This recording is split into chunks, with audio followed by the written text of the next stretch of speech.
Assalamualaikum warahmatullahi wabarakatuh. Halo teman-teman semua, perkenalkan aku Fitriana Raini dari kelas 9B. Alhamdulillahirrabbilalamin, kita masih diberi kesempatan bertemu dengan Ramadan dan menjalani ibadah puasa pada hari ini. Semoga setiap detik yang kita lewati bernilai pahala di sisi Allah Subhanahu wa Ta'ala. Amin, amin, amin ya Rabbal 'Alamin.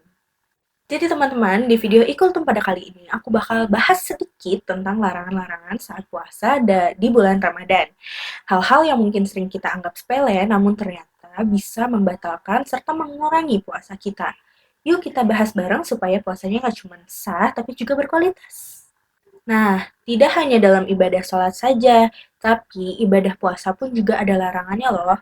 Larangan puasa ini juga tidak hanya berlaku pada di bulan Ramadan saja, tetapi larangan ini juga berlaku pada saat kita melaksanakan saum di bulan-bulan lainnya.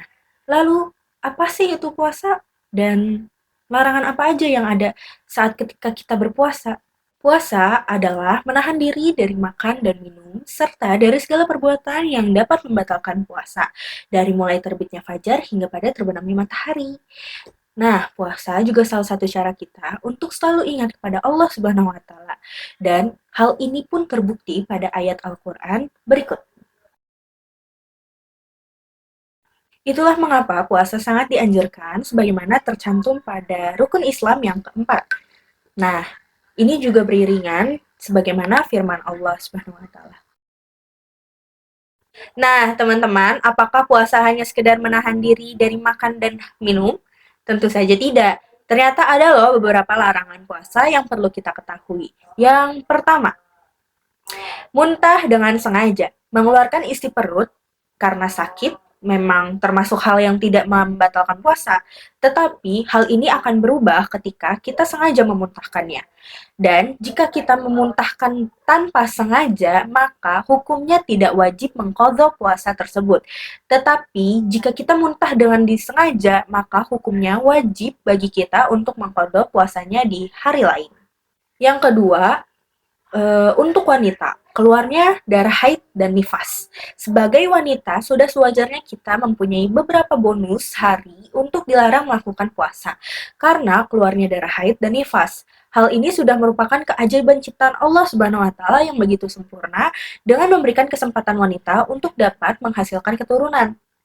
Walaupun demikian, kaum wanita juga perlu menggantinya dengan cara mengqadha puasanya di hari lain selain waktu-waktu yang dilarang untuk berpuasa. Yang ketiga, larangan berjima atau bersetubuh di siang hari ketika lagi berpuasa. Bersetubuh merupakan hal yang wajar sebagai seorang suami dan istri yang sah, namun hal ini sebaiknya ditahan terlebih dahulu karena ada baiknya untuk fokus beribadah. Dan hal ini pun sudah terdapat dalam ayat Al-Quran berikut.